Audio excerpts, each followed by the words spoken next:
So one of the reasons why our industry is so tough is that just when you sort of figured it out, the rules change again. So I'll give you a simple example.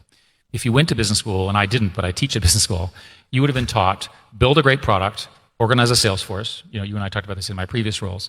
Sell it to the customer, charge a fair price, make the customer happy. Seems like that's what business is about, right? That strategy is insufficiently scalable in a global market that's all interconnected. So in other words, it sounds like a fine strategy, and it'll produce a reasonable business, but it's not going to produce a huge business. It's just too hard to hire all those salespeople working with every customer and so forth. You have to have a more clever strategy. So I can give you examples, but all of the really big companies have invented a new way to access information or a new way to do something that didn't require that full cycle and all the time that is required. So many, many people talk to me about their new ideas, and I'm sure there are many of them represented here in the room. And the problem is they're good, but they're not good enough. And so the specific question I would say is, do a plan over the next 5 years, and I always like to do 5-year plans, and try to figure out what your growth rate will be like, and then try to figure out what a more scalable strategy would be. So typical example is somebody will build some interesting app that they want to charge $10 for. And so I will ask, well, why couldn't you give the app away for free and then upsell the users? Everybody here understands that strategy. I'll give you another example. I'm quite convinced I know what the platforms will look like in 5 years. I can't tell you what the great companies will be like, but I'll describe it that 5 years ago I said publicly that the future will be apps that are on smartphones that use Google Maps, GPS, and do something useful.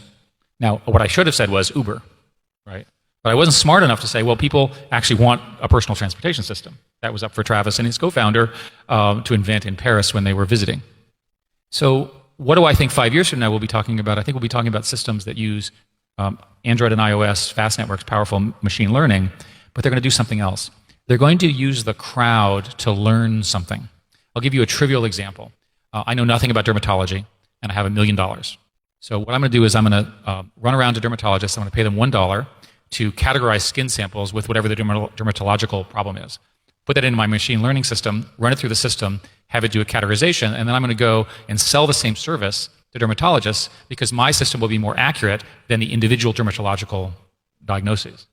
So that model, which is you crowdsource information in, you learn it, and then you sell it, is in my view a highly likely candidate for the next $100 billion corporations. I'm not suggesting it would be Alphabet or Uber or Facebook, but if I were starting a company, I'd start with that premise today. How can I use this concept of scalability and get my users to teach me? Right? So if your users teach me and then I can sell to them or others a service which is better than their knowledge, it's a win for everybody.